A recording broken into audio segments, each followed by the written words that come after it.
पण स्वतः राज्यमंत्री महोदय लक्ष घालतील. राजू शेट्टींनी म्हटलं की जिथे जिथे मंत्री दिसतील त्यांना तुडवा. कोण? राजू शेट्टी म्हणले तिथे सभेला बच्चू कडूला जिथे उपोषण चालू आहे अमरावतीला तुडो. आपल्याकडं हातात कायदा कोणाला घेता येत नाही. संविधानाने हे राज्य आणि हा देश चालतो. घटनेचे शिल्पकार डॉक्टर बाबासाहेब आंबेडकरांनी जी संविधान आपल्याला दिलं आहे, जी घटना दिली, त्या सगळ्याचा आदर करून जम्मू काश्मीरपासून कन्याकुमारीपर्यंत देश चालतो. असं तुडवा मारा ठोका असं नाही चालत. ही ठोकशाही नाही आहे, ही हुकुमशाही नाही आहे, ही लोकशाही आहे. नाही, त्याच्या संदर्भामध्ये चर्चा करून मार्ग निघू शकतात ना. या संदर्भामध्ये शेतकऱ्यांना कर्जमाफी देणार नाहीच असं सरकार कधीच म्हणलेलं नाही. योग्य वेळी शेतकऱ्यांना कर्जमाफी दिली जाईल.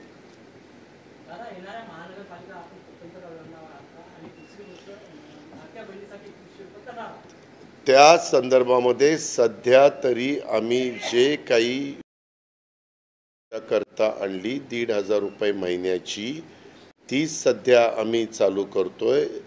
शेवटी आर्थिक परिस्थिती बघून सगळ्या गोष्टी करता येतात, निर्णय घेता येतात.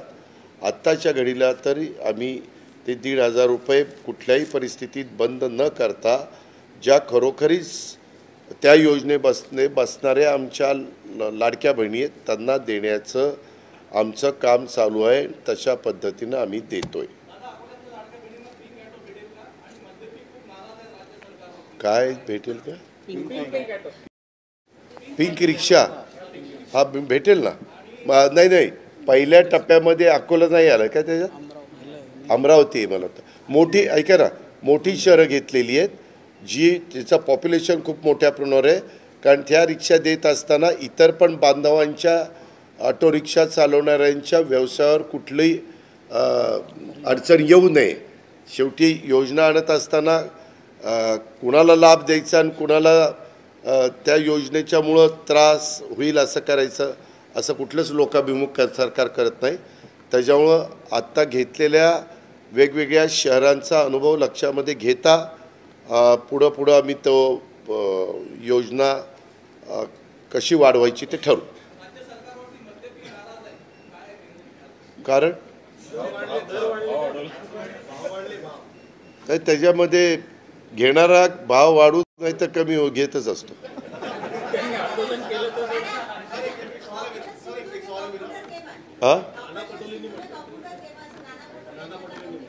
हो का?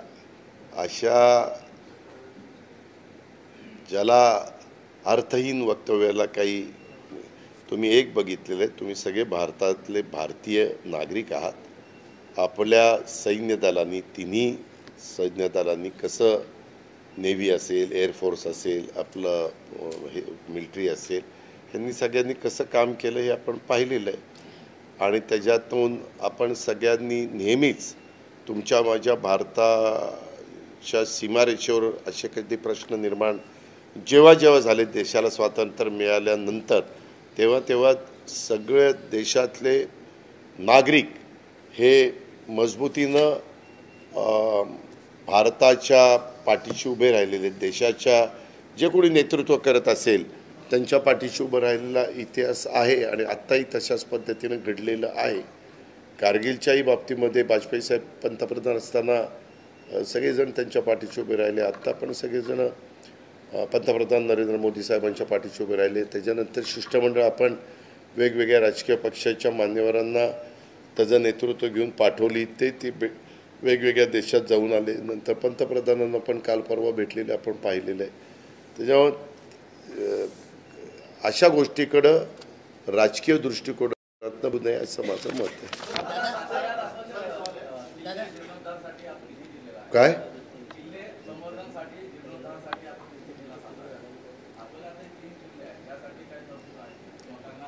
हे का? गड आणि किल्ल्याला तरतूद ऑलरेडी DPC मध्ये पण केलेली आहे. DPC मध्ये जे विषय दिलेले आहेत ना, त्याच्यात त्या जिल्ह्यातल्या गड किल्ल्याला पण तुम्ही निधी देऊ शकता.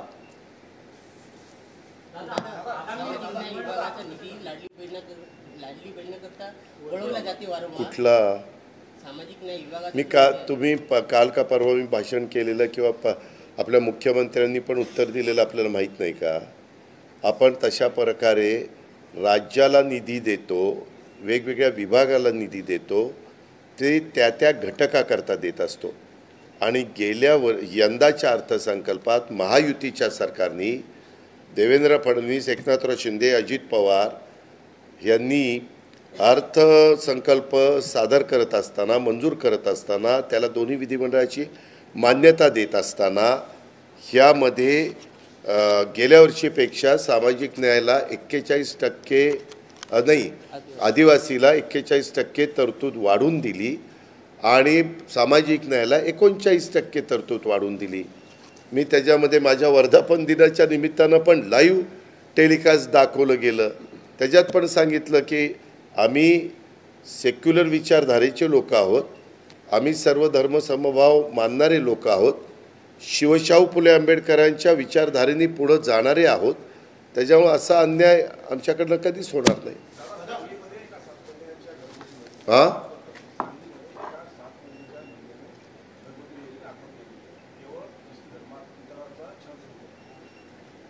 कधी झालं नाही, त्याची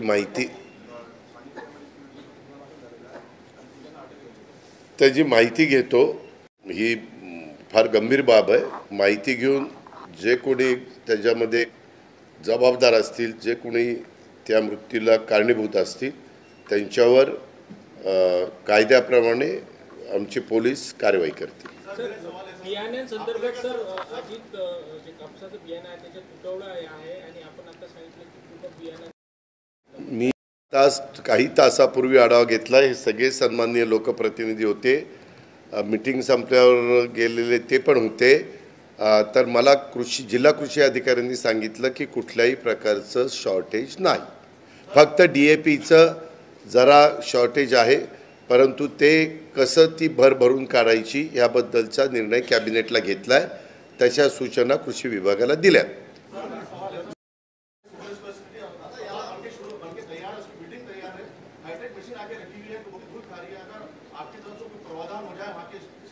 मला आजच्या मीटिंग आढावा घेताना ही गोष्ट लक्षात आणून दिलेली आहे. त्यामध्ये जी काही कमतरता आहे, वैद्यकीय शिक्षण विभाग आणि सार्वजनिक आरोग्य विभाग ह्या सचिवांना बोलवून त्यांना त्याच्यामध्ये ज्या अडचणी येत आहेत त्या दूर करून, त्याला जर निधी लागला तर निधी देऊन तिथल्या नागरिकांची सोय कशी तातडीने होईल हा प्रयत्न आम्ही उद्या मुंबईत गेल्यावर करू. चला, नाही 12:30 वाजता.